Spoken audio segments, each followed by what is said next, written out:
ప్రకృష్టేన హ్లాదయతీతి ప్రహ్లాద అంటారు. బాగా సంతోషాన్ని కలిగించేటువంటి వాడు అని అర్థం.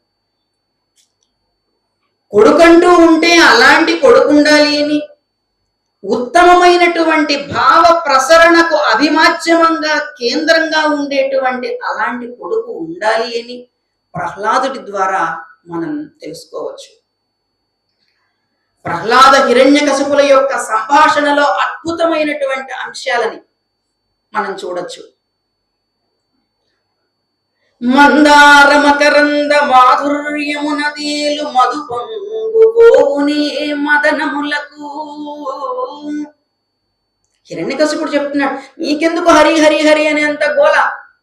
ఆయన అంటాడు, ఇది నాది గోల కాదు, నా గోలే ఇది అంటాడు.